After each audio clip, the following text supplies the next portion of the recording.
কোনো জাতির ইতিহাস, ঐতিহ্য, ভাষা, সংগ্রাম ও সংস্কৃতির নিদর্শনের সংগ্রহশালার আরেক নাম জাদুঘর।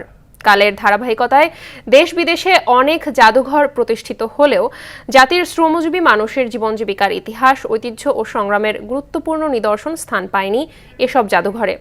তাই খেটে খাওয়া সাধারণ মানুষের জীবন জীবিকা, সংগ্রামের ইতিহাস ও নিদর্শন সংরক্ষণ করা হয়েছে ঠাকুরগাঁওয়ের লোকায়ন জীবন বৈচিত্র্য জাদুঘরে। ঠাকুরগাঁও থেকে সোহেল পারভেজের তথ্যচিত্রে জানাচ্ছেন নাতিরা সুলতানা।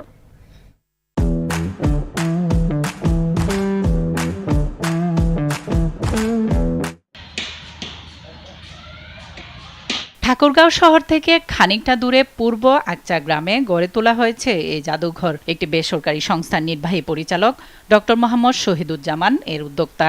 এই জাদুঘরে রাজাদের বীরত্বের ইতিহাসের চেয়ে মানুষের শ্রম ঘামের বিনিময়ে গড়ে তোলা সামগ্রী স্থান পেয়েছে বেশি। এখানে শ্রমজীবী মানুষের জীবনযাপনে ব্যবহৃত নানা সামগ্রী ও তাদের সংস্কৃতির নানা উপকরণের পাশাপাশি দেশের মুক্তিযুদ্ধের অনেক দুর্লভ নিদর্শন খুঁজে পাওয়া যায়। প্রাচীন যুগের জিনিসপত্রগুলো দেখতেছি, এখানে জানছি আমরা ওই ভৈরব নদীর পানি, সবগুলো পানি দেখছি। আমার ভৈরব নদীতে সবচেয়ে বেশি ভালো লাগছে, ওটা একটু সবার থেকে একটু আলাদা দেখছি উপকরণটা। লোকায়নের যাত্রা শুরু হয় 2006 সালে তৃণমূল লুকোজ গ্যালারি স্থাপনের মধ্য দিয়ে। এ গ্যালারিতে কৃষক, খামারি, কুমার, কামার, জেলে, তাঁতি, দিনমজুর, খেটে খাওয়া মানুষের ব্যবহার্য সবকিছুর দেখা মিলবে। বলতে গেলে পুরো দেশের শ্রমজীবী মানুষের জীবনযাত্রাই তুলে ধরার চেষ্টা রয়েছে জাদুঘরটিতে। এখানে গড়ে তোলা হয়েছে মুক্তিযুদ্ধ গ্যালারি, নদী গ্যালারি। ভিতরে আপনার 64 জেলা বৌদ্ধভূমির মাটি মজুত করা আছে, সেটা দেখলাম। মুক্তিযুদ্ধ সম্বন্ধে অনেক কিছু জানতে পারলাম। জাদুঘরটিতে এসে ইতিহাস ও ঐতিহ্যের তথ্য ও চিত্র দেখে মুগ্ধ দর্শনার্থীরা।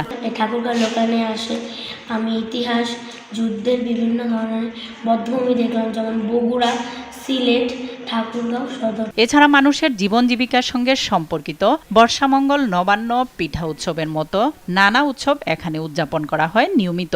সেসব উৎসবে স্থানীয় লোকনাট্য, কবিগান, গীত, আদিবাসী গান নাচ পরিবেশন করা হয়। মুক্তিযুদ্ধদের অনেক কিছু দেখা পাইলাম। তারপর লোকায়ন জাদুঘরে আসে দেখা পেলাম বাংলাদেশের অনেক জায়গার মাটি, যেমন বগুড়া জেলার বর্ণভূমি মাটি। অসাম্প্রদায়িক বাংলাদেশ বিনির্মাণের চেতনা তরুণ প্রজন্মের মাঝে ছড়িয়ে দিতে বদ্ধপরিকর বলে জানান জাদুঘরের উদ্যোক্তা। পারস্পরিক ভেদাভেদ মুক্ত অসাম্প্রদায়িক বাংলাদেশ বিনির্মাণের চেতনায় প্রতিষ্ঠিত।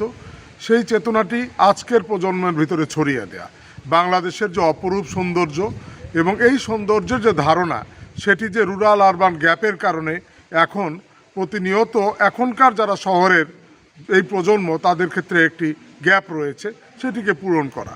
এজন্য এখানে গ্যালারিগুলো রয়েছে।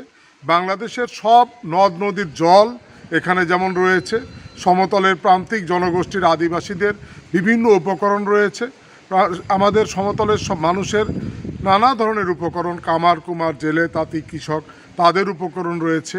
সংগ্রামী সব মানুষের জীবনগাথা চিরজাগ্রত রাখতে লোকায়নের এই প্রচেষ্টা।